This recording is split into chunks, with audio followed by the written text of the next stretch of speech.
चलिए सीधा आपको संसद ले चलते हैं। प्रधानमंत्री नरेंद्र मोदी क्या कुछ कह रहे सुनवाते हैं। अनेक ऐसे पड़ाव आए हैं।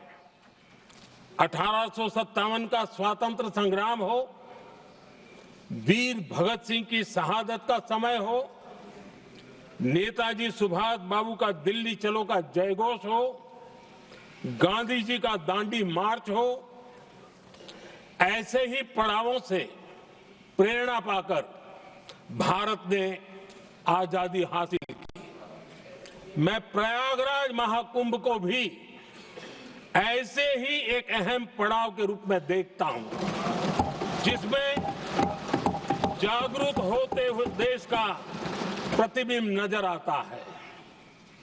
अध्यक्ष जी, हमने करीब 1.5 महीने तक भारत में महाकुंभ का उत्साह देखा, उमंग को अनुभव किया। कैसे सुविधा असुविधा की चिंता से ऊपर उठते हुए कोटि कोटि श्रद्धालु श्रद्धा भाव से जुटे, ये हमारी बहुत बड़ी ताकत है। लेकिन ये उमंग, ये उत्साह सिर्फ यहीं तक सीमित नहीं था। बीते हफ्ते मैं मॉरिशस में था। मैं त्रिवेणी से, प्रयागराज से महाकुंभ के समय का पावन जल लेकर गया था। जब उस पवित्र जल को मॉरिशस के गंगा तालाब में अर्पित किया गया, तो वहां जो श्रद्धा का, आस्था का, उत्सव का माहौल था, वो देखते ही बनता था।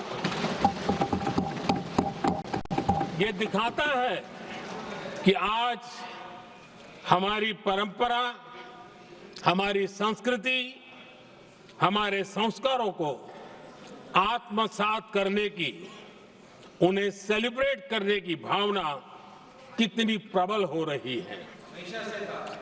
अध्यक्ष जी, मैं ये भी देख रहा हूं कि पीढ़ी दर पीढ़ी हमारे संस्कारों के आगे बढ़ने का जो क्रम है, वो भी कितनी सहजता से आगे बढ़ रहा है। आप देखिए, जो हमारी मॉडर्न युवा पीढ़ी है, ये कितने श्रद्धा भाव से महाकुंभ से जुड़े रहे, दूसरे उत्सवों से जुड़े रहे हैं। आज भारत का युवा अपनी परंपरा, अपनी आस्था, अपनी श्रद्धा को गर्व के साथ अपना रहा है। अध्यक्ष जी, जब एक समाज की भावनाओं में अपनी विरासत पर गर्व का भाव बढ़ता है, तो हम ऐसी ही भव्य प्रेरक तस्वीरें देखते हैं जो हमने महाकुंभ के दौरान देखी। इससे आपसी भाईचारा बढ़ता है और ये आत्मविश्वास बढ़ता है कि एक देश के रूप में हम बड़े लक्ष्यों को प्राप्त कर सकते हैं। अपनी परंपराओं से, अपनी आस्था से, अपनी विरासत से जुड़ने की ये भावना आज के भारत की बहुत बड़ी पूंजी है। अध्यक्ष जी, महाकुंभ से अनेक अमृत निकले हैं। एकता का अमृत इसका बहुत पवित्र प्रसाद है। महाकुंभ ऐसा आयोजन रहा जिसमें देश के हर क्षेत्र से, हर एक कोने से आए लोग एक हो गए। लोग अहम त्याग कर वयम के भाव से, मैं नहीं हम की भावना से प्रयागराज में जुटे। अलग अलग राज्यों से लोग आकर पवित्र त्रिवेणी का हिस्सा बने। जब अलग अलग क्षेत्रों से आए करोड़ों करोड़ों लोग राष्ट्रीयता के भाव को मजबूती देते हैं, तो देश की एकता बढ़ती है। जब अलग अलग भाषा बोलियां बोलने वाले लोग संगम तट पर हर हर गंगे का उद्घोष करते हैं तो एक भारत श्रेष्ठ भारत की झलक दिखती है, एकता की भावना बढ़ती है। महाकुंभ में हमने देखा है कि वहां छोटे बड़े का कोई भेद नहीं था। ये भारत का बहुत बड़ा सामर्थ्य है। ये दिखाता है कि एकता का अद्भुत तत्व हमारे भीतर रचा बसा हुआ है। हमारी एकता का सामर्थ्य इतना है कि वो भेदने के सारे प्रयासों को भी भेद देता है। एकता की यही भावना भारतीयों का बहुत बड़ा सौभाग्य है। आज पूरे विश्व में जो बिखराव की स्थितियां हैं, उस दौर में एकजुटता का ये विराट प्रदर्शन हमारी बहुत बड़ी ताकत है।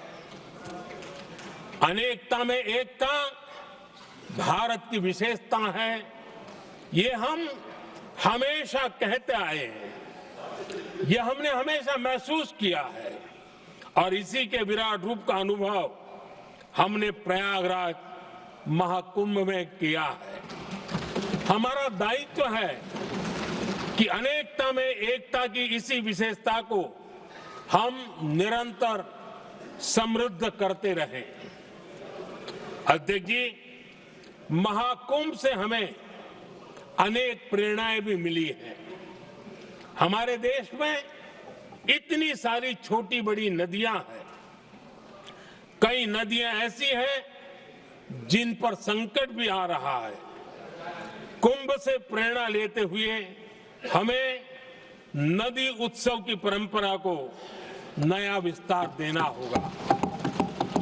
इस बारे में हमें जरूर सोचना चाहिए।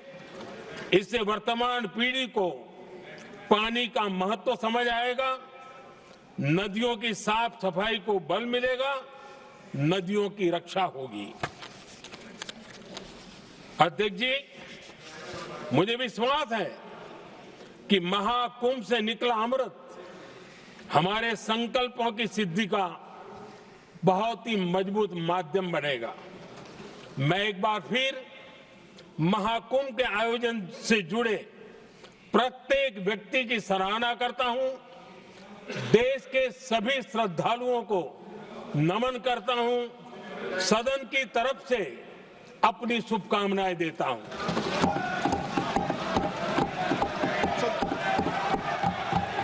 नियम 372 एक मिनट, नियम 372 के तहत आप विद्वान माननीय सदस्य विषय उठा रहे थे ना, इसलिए मैं बोल रहा हूं आप नियम पढ़ लिया करें। हर विषय सदन नियमों से चलता है। 372 के अंदर ये नियम है कि माननीय मंत्री जी या प्रधानमंत्री स्वेच्छा से स्टेटमेंट देते हैं और उसमें यह भी नियम है कि माननीय मंत्री जी और प्रधानमंत्री जी स्टेटमेंट के बाद कोई सवाल नहीं होता है। श्री प्रताप सारंगी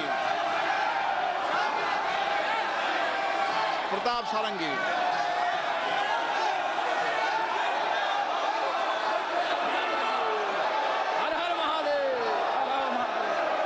प्रताप सारंगी बोलिए। प्रताप सारंगी जी।